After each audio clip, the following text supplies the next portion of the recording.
स्वामी विवेकानंद जी अपने राजा के राज्य में एक कमरे में विश्राम कर रहे थे, तो उसी राजा के कुछ सलाहकारों ने स्वामी विवेकानंद जी को खुश करने के लिए पूरे राज्य की एक वैश्या, सबसे खूबसूरत वैश्या को उनके पास भेजा। और उनको लगा कि अगर हम वैश्या भेजेंगे तो स्वामी विवेकानंद जी खुश हो जाएंगे। बट उनको ये नहीं पता था कि स्वामी विवेकानंद जी एक सन्यासी हैं, महान सन्यासी हैं, जो कि अपना ब्रह्मचर्य का व्रत कभी नहीं तोड़ सकते थे। तो उन्होंने क्या किया, उनको खुश करने के लिए स्वामी जी के दरवाजे पर एक वैश्या को भेज दिया। और वैश्या के आने पर सन्यासी विवेकानंद जी अचंभित हो गए और वैश्या के निवेदन पर भी उन्होंने दरवाज़ा नहीं खोला।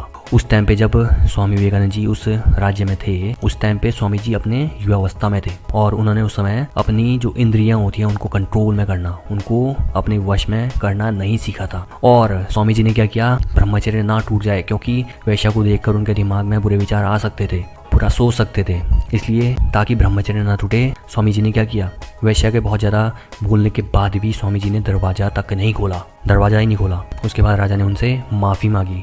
राजा को पता चला इस बारे में कि स्वामी जी ने दरवाज़ा तक नहीं खोला और वैश्या को मैंने भेजा, मेरी से गलती हो गई है। तो वो राजा स्वामी जी के चरणों में पड़ गया और बोला कि स्वामी जी मुझे माफ़ कर दो, मेरे से गलती हो गई कि मैंने आपके पास वैश्या भेजी आपका ब्रह्मचर्य नाश करने के लिए, और ये मेरी बहुत बड़ी भूल है। उसने ये बात स्वीकार करी स्वामी जी के सामने। और स्वामी जी से मिलने के लिए वो वैश्या, वो बहुत ज़्यादा उनके विचारों से बहुत ज़्यादा खुश थी वो वैश्या एक्चुअली। तो उस वैश्या ने क्या किया, मुझे स्वामी जी से मिलना है, इस जिद को लेकर वहाँ पे खड़ी थी। और राजा और वैश्या की बहुत ज़्यादा रिक्वेस्ट के बाद स्वामी जी उनके सामने आए, तो गए और उन्होंने उस वैश्या को सही मार्ग अपनाने का उपदेश दिया।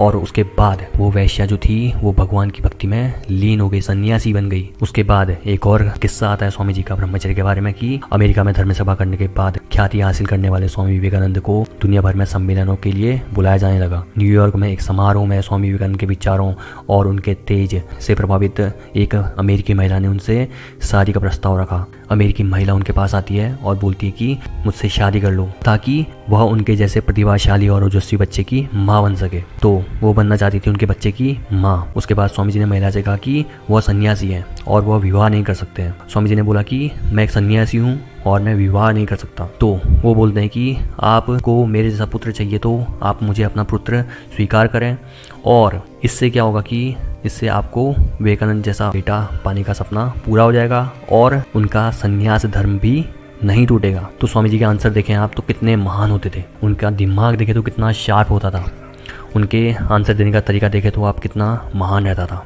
और स्वामी जी का दिमाग इतना तेज़ था, उसके बारे में अगर आपको कहानी नहीं पता है तो मैं आपको बता देता हूँ।